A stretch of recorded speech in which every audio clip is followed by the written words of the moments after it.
J.T. Crowley is Talking Books.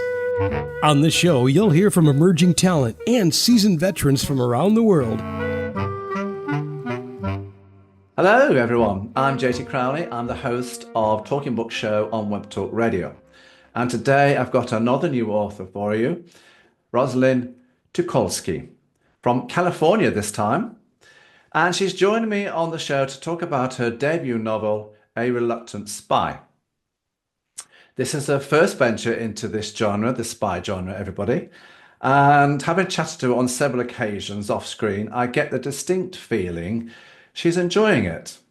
So whether she's going to do more books in this genre, we'll have to wait and see. And perhaps we'll ask her towards the end of the interview.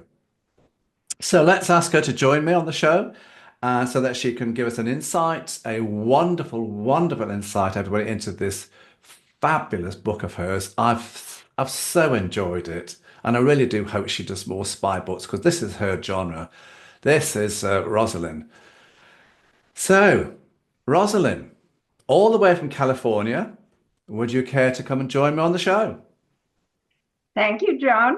And hello, I am delighted to be here. Excellent. Now, Roselyn and I have chatted several times, but on and off screen, and we have come up with a program for you. But before we open the book, Roselyn, I want you to tell the audience, who are you? What's the book about briefly, and why did you write it? Well, for all my professional life, I was a school teacher, high school math and computer science. I even wrote some books, review books for Barron's, review book for AP Computer Science. So when I retired, I decided I wanted to do something completely different. I had always enjoyed reading mystery novels, crime fiction, suspense, and spy thrillers. So here we are. And do you know what, everybody? She likes the same genres as I do. So I think we're going to get on great here. We both love an action-packed thriller spy series. Yay. So let's find out and open this book. Well, as I said, now there is a written introduction that goes with this podcast interview, everybody. And you can look at it because it's important to look at there, because there you'll see web pages which will link you up with the books where you can get them from, and also learn more about Roselyn herself. There are 49 chapters. If you think we're going to sit here, everybody, and talk about 49 chapters, oh, you are so wrong. Because if I did, Roselyn would be very cross with me because that'd be giving the game away, and she doesn't want that. She wants you to get a teaser of what this book is about, so much so that you'll go out and buy it. That's what it's all about. So Roselyn and I have chosen certain areas of the book to talk about, to highlight, enough to whet your appetite as to really want to go and explore more about this book. As I said, go to her web pages, which is on the written introduction, click the pages, go and see all about her. And there you can get the book from there as well. So let's have a look at these chapters that we've chosen, Roselyn. What do you say to that? I think we've chosen some very nice ones, don't you? Yeah. Well, I think they're all nice. I know. But if you think she's going to give the game away here, everybody, you're wrong. She's not. She's just going to tease you. She's very good at that. So anyway, let's head off to the first chapter, chapter 1. And here you kickstart the narrative with a skydiving jump. And straight away, you introduce us to the main character, Madeline Geiger, and her husband, Mike. We've got a tangled parachute here. And leading to the parachute jump, that's disastrous. It is, everybody. Something's gone wrong. I'm intrigued to know, Roselyn, where did this storyline come from, and who is Madeline Geiger? And for someone who has read a lot of books, do you think this is a powerful opening gambit for the first novel of yours, enough to capture the reader's immediate attention to want to dig deeper into your book.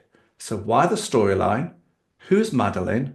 And is this narrative sufficient to grab the reader's attention straight off?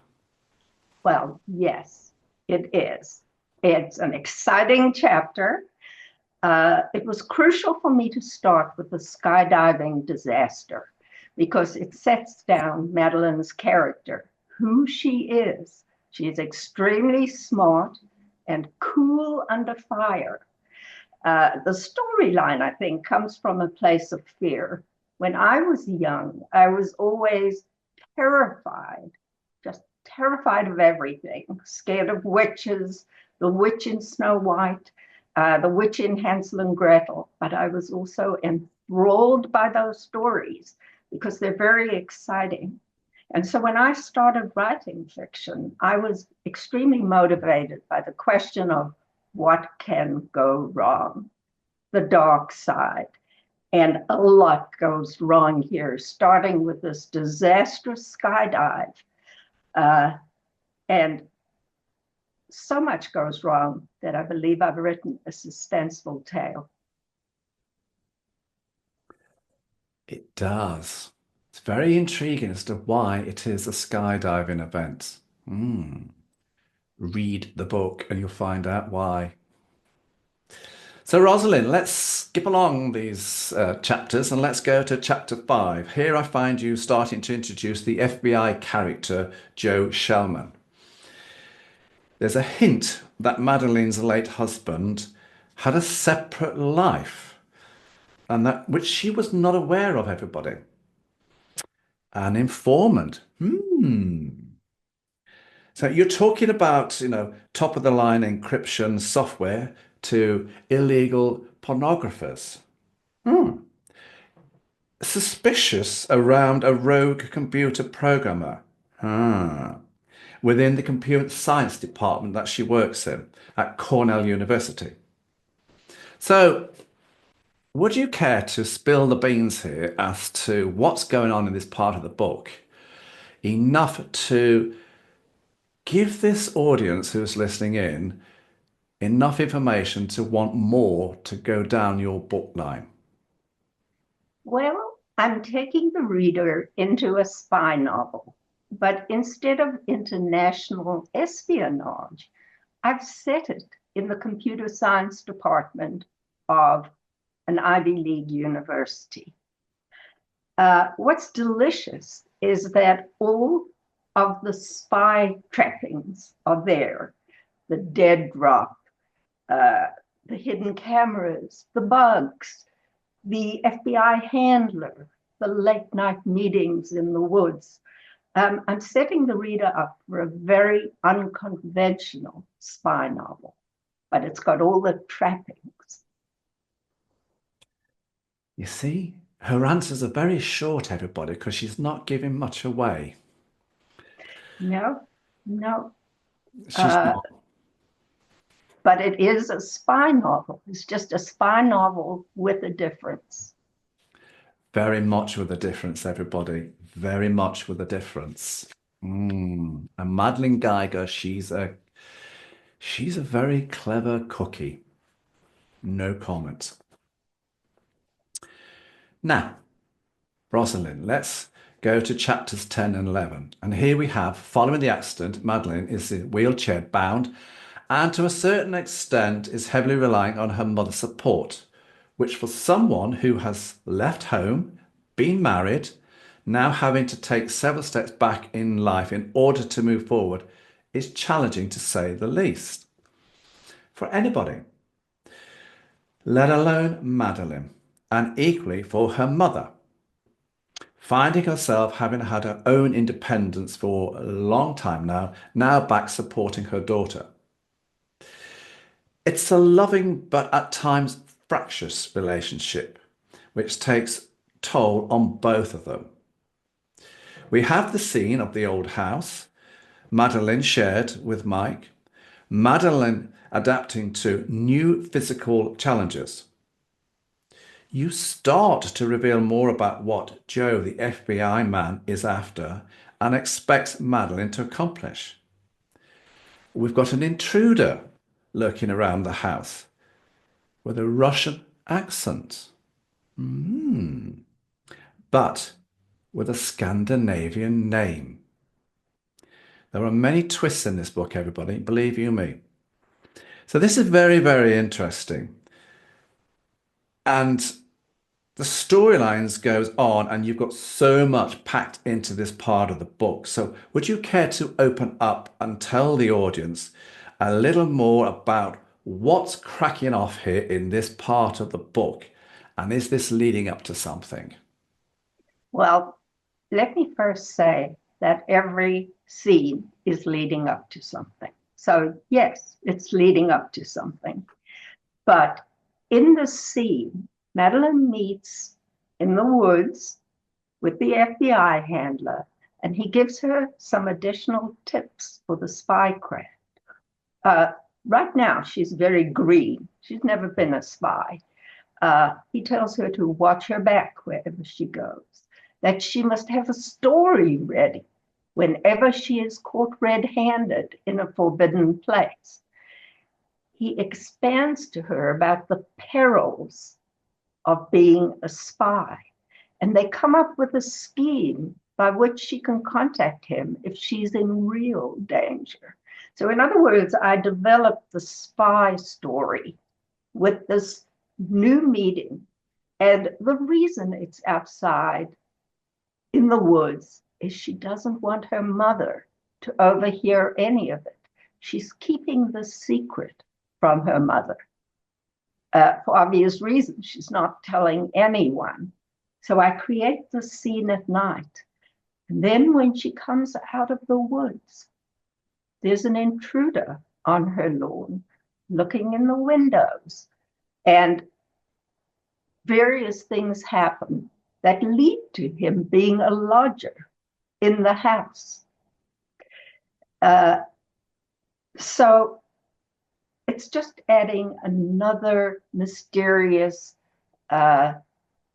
dimension to the story, because his motives are completely unclear. And he insinuates himself into the household and into the plot in a way I won't divulge. No. But talk to me about Madeline's relationship with her mother. It's a loving relationship, but it's very fractious at times. So this is Madeline and Janet, isn't it? Yes. Well, Madeline is put in a position that's unfamiliar to her, namely, she has to depend on her mother. Her mother has taken care of her after the accident. And suddenly, she's come from being this independent woman, being completely dependent on her mother. And her mother is just a normal mother. She wants to know what's going on with Madeline, and Madeline is closed mouthed. And the mother knows that something is up, and Madeline is not telling her what's going on. And there's an additional complication because the mother is getting dementia. Madeline loves her mother, but there are real complications in their relationship. It is. It's a wonderful relationship, everybody, daughter and mother, but yet it's complex. And I think you'll find when you look at the book and you read the story, how brilliantly, Ros has knitted these two characters together to really put these two at the fore of the book, especially Madeline. But her mother is just as dominant a character in her own right. She's got her own characteristics. Let me just say that the mother is a foil and reacts to the lodger who is suddenly living in the house. And so she just deepens the whole story with the lodger because she develops her own relationship with him, independent of Madeline. And I play these relationships off against each other within the context of the spy novel, which the lodger becomes very interested in what Madeline is doing, too interested. I think when you look at your book, Ros, all the characters, you have very cleverly knitted them together. And Thank you. oh no, that's a compliment. The characters are beautifully knitted. They all play a part in this phenomenal storyline. And to carry this story, because that's what a character should do. You should have your main character, then your supporting characters, and the supporting characters brilliantly support Madeline to bring about the plot, the narrative, the storyline, ticking over and to the fore. Now, I would like to go, Roselyn, to chapter 17. So let's spin the wheel and land on chapter 17. Here we have a conversation between Madeline and Joe. We've got a drop dead zone. A phone. The contents on that phone. Oh, yes, everybody, the contents. And when they're put on that phone, and Joe's starting to realize Madeline's quite an astute with encrypted files. She's no fool, Madeline. She can outfox the men. Absolutely.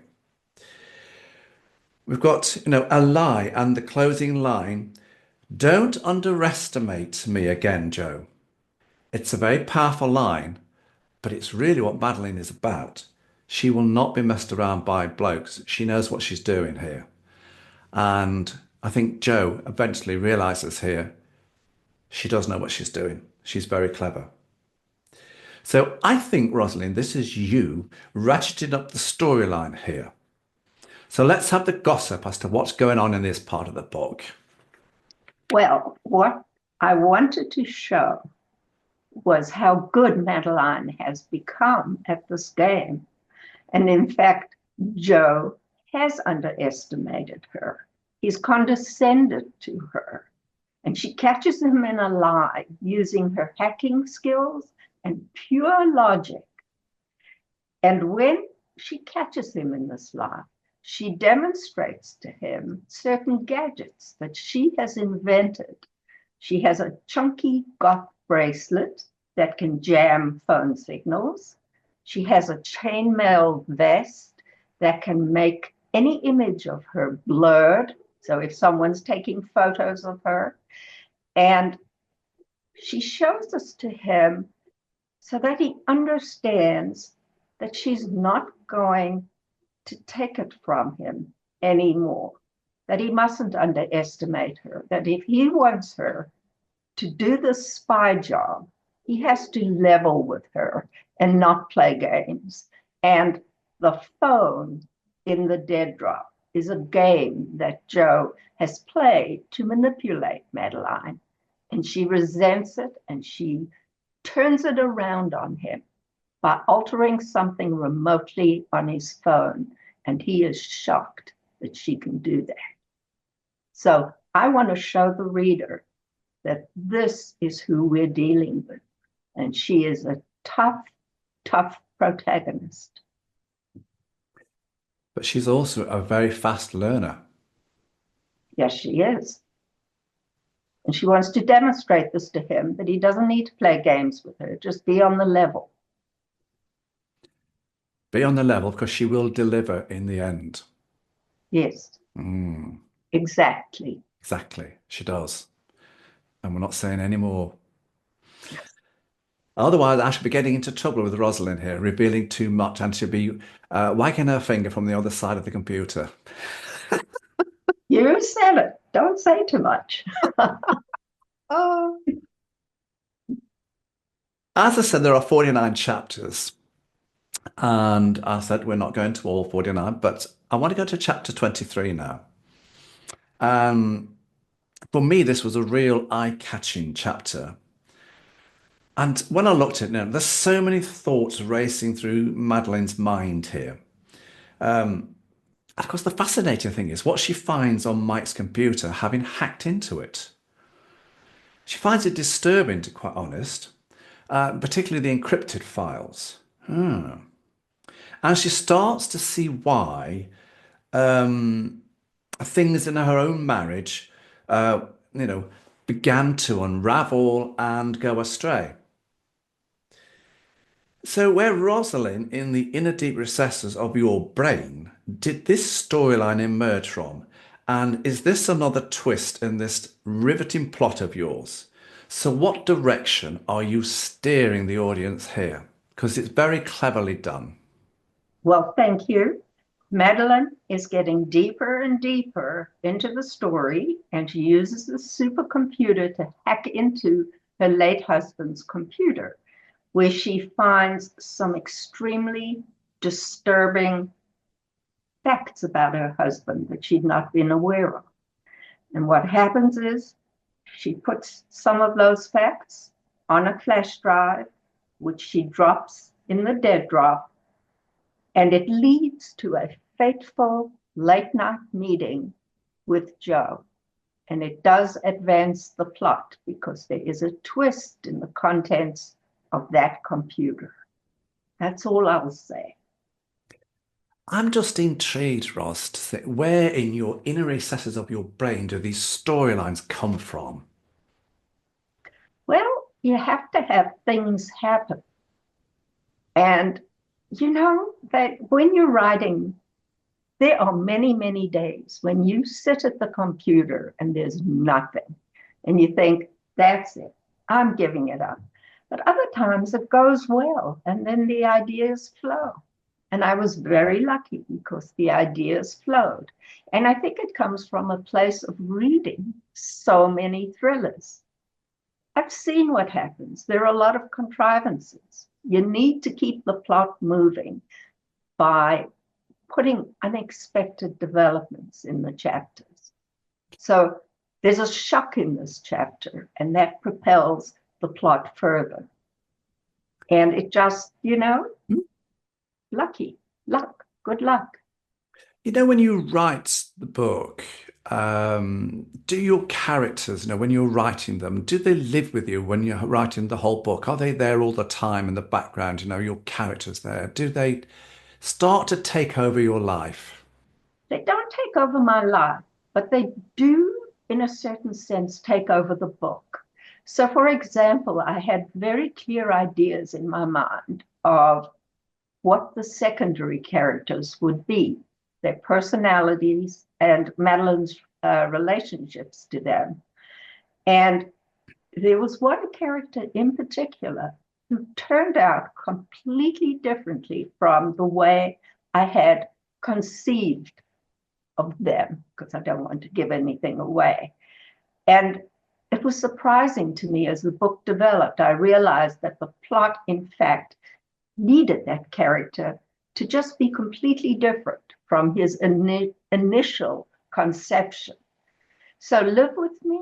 No, but they live within the story. And I realized that they didn't serve the story with the original characterization that I'd had, that I needed to change their whole relationship to the plot and to the characters. So yeah, they live with me. I mean, you lie down, you put your feet up, you think about the characters, you go for a walk, you think about the characters, but then you have dinner and you think about your food.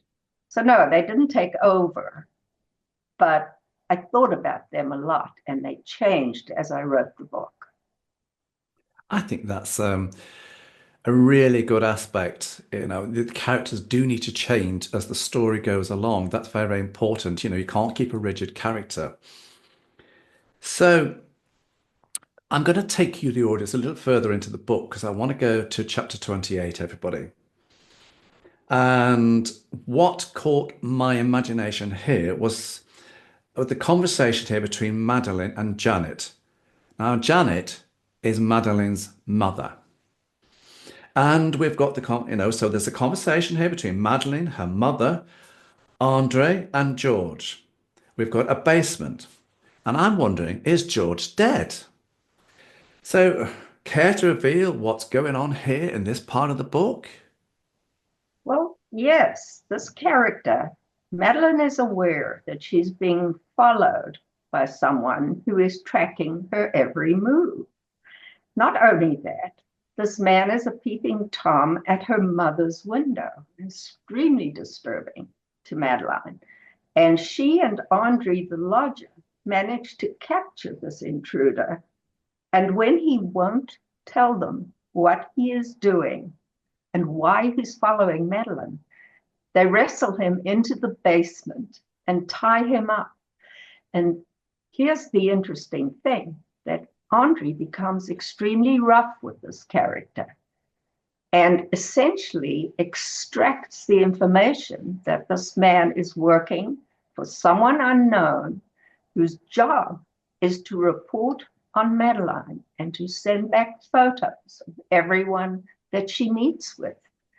And after the chapter, Madeline has to ask the dodgy lodger and the thuggish criminal, who's the intruder, who are you and what are you doing in my house? So this advances the plot too, because there's an unexpected revelation about the lodger along with this follower. You see, everyone, I told you there are many twists and turns to this book. And as the chapters go on, the pace hottens. That's what you want in a good book, and this is what you're getting. Now, let's quickly speed on to chapter 32. And here we find Madeline in a colleague's guest room. This isn't going well, everybody. You have a collection of very interesting characters here. There are numerous scenes, both inside and outside the house. But what I liked most, Roselyn, was the last few lines, which are in italics, which you are about the thoughts going through Madeline's head. And those lines are, "This is what I'm doing here, Nigel. I've ascertained that, above all, you're a royal asshole. But you're not the perpetrator I'm searching for. With all the work you do, you don't have time to sell encryption software to pornography vendors." Ooh. So, as you can see, everybody, we're hotting up the storyline here. So can you fill us in a little bit here, Roselyn, with the plots? And like a lot of your chapters, did you enjoy bringing this storyline to life? Oh, yes, I did, because Nigel, who is the star of the computer science department, is one of the suspects, as are all the faculty members in that department. And Madeline is trying to get into their computers, and it involves sometimes getting into their houses. And so what that is just part of her spying investigation. She's trying to figure out who had the motivation, the time, the smarts to provide this encryption software to the pornography ring. So those are her thoughts, which, by the way, I just want to emphasize, do not really tell the reader whether Nigel is the perpetrator. It's what Madeline thinks at the time. So he may be, he may not be, but it's part of her investigation. It shows how she's getting herself into the houses of the people she's investigating. Because when I look at the character Nigel, he's very interesting, isn't he? He's British. I knew that. And that's why I found it interesting. So I had fun. I always have fun with my British characters because I have a little Brit in my background. And You so, do, yes. yeah, so I always like to throw in a British character or two to stir up things. Nothing personal. Nope. Now, Roselyn, for me, one of the most pivotal chapters in the entire book is chapter 41. There are 49 chapters, but for me, this chapter is Roselyn setting you up for the final push to get you over the finishing line. This chapter is very pivotal. And I know she's not going to spill the beans on everything here, but she's going to give us an insight because I'm going to get this insight out of her, believe you me. Now, something dramatic and surprising unfolds here. And I sense that this is you at the start of the final dash, as I said, to the finish line of the plot. You're setting us up for the next final 8 chapters. So without spoiling the final outcome, where are you steering the reader here? Well, I can say, without giving anything away, that there is a major confrontation, an explosive confrontation during this chapter, which changes everything. And as you say, it's a twist that sends Madeline in a different direction. And I guess sends her on the final search for the key that will unlock the perpetrator's algorithm. So things change. There's an explosion, a shock, another shock to the system for the reader. And I know that because many readers expressed to me how shocking that chapter was to them. But it's very necessary for me and my character to have those events and then give Madeline the push that she needs to figure out this darn thing. Because it's so important, isn't it, Roselyn, that when you write a book, you need a very powerful opening gambit to get the reader hooked. Because there's no point in having a fantastic ending, but your start is weak because they won't get to the ending. So with your book, as you admitted, there's a very powerful opening gambit to it. But then you've got to keep the reader hooked in throughout the whole story to keep them turning and going to the next chapter and to the next chapter. And you very cleverly do this. And of course, this chapter 41 is brilliant how you've done it because you want the reader to go all the way to the very end. Yes, and hopefully they do.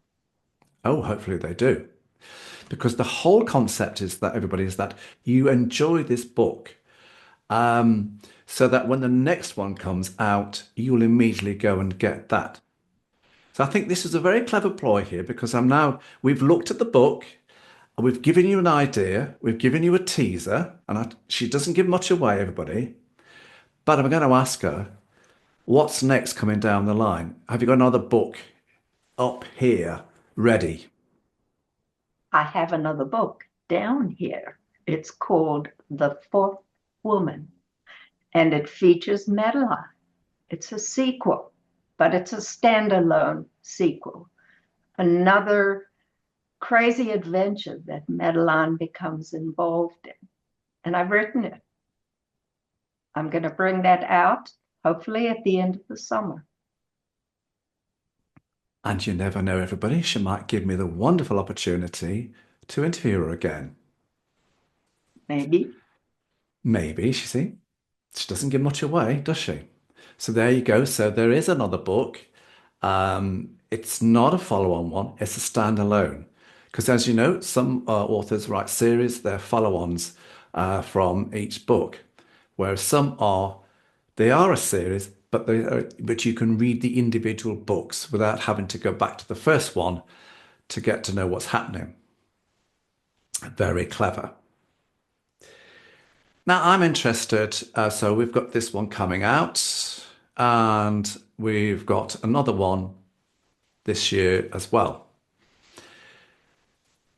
Where can people get your books from? Well, the evil Amazon, of course, because Amazon sells most of the books in the world, but also at Barnes and Noble, and I think on other platforms too. It should be available. Hopefully it will be available. So would you want people to go and have a look at your web pages? to see, what you're about? Yes, I would. I have a website, graveyardpress.com, which is for this book, for my writing. My publishing company is called Graveyard Press, just because that's my sense of humor, graveyard humor. But I always, what can I say? It's such a cliche. But I also have a personal website, which is my name, roselyn.teukolsky.com. Why do I have two websites? Don't ask me. I decided to do a website for Graveyard Press, thinking that I'm going to have this great publishing career, with all these books lined up on Graveyard Press. So there you go. Who do you see as your market? Who do you want to see reading your books? Well, it's an adult market. In fact, my grandson, who is almost 16, told me that all of the teachers in his school are going to read my book. And I said, that's wonderful. He's gone and pestered all of his teachers at his high school. I said, what about your classmates? He said to me, Granny, the book isn't appropriate for my classmates. That is my grandson. So there you go. Who is my audience? Adults. Anyone who likes just a good old story. It's a tale that moves. It's not a static book. It's a dynamic book. And is it good? I don't know. I can't judge my own work. I've never been able to judge my own work. I have a lot to say about people in my critique group, their work. I have a big mouth. But my own work, hard to judge because it's boring. I've been through it so many times. And there's nothing like a good one-line put down from your grandson. to bring you back down to earth. It's not appropriate. I mean, for goodness sake. Not appropriate, Granny. Well, that certainly wasn't something I intended to say during this interview. But there you go. That's called the art of being to be a good interviewer. You get things out of the interviewee subtly. But there you go. I have to say, Roselyn, we've known each other now for about over a year, and I've been chatting on and off, and it's been a great privilege chatting to you. I know the ups and downs. We're getting this book out. It's got its own story, everybody, but we won't go there because we need to do another interview about that. But hey, it's been fun. It has. So I just want to say to Roselyn Teukolsky, thank you very much for giving me the opportunity to interview you about your book, A Reluctant Spy. I have thoroughly enjoyed reviewing it, getting to know it, and getting to know you as well. So thank you for coming on my show. And thank you, John. It was a pleasure and a privilege. And hopefully we'll get another interview out of everybody. But we'll move on that one. I'm JT Crowley. Thanks for listening, watching, wherever you're in the world. Until next time, stay safe.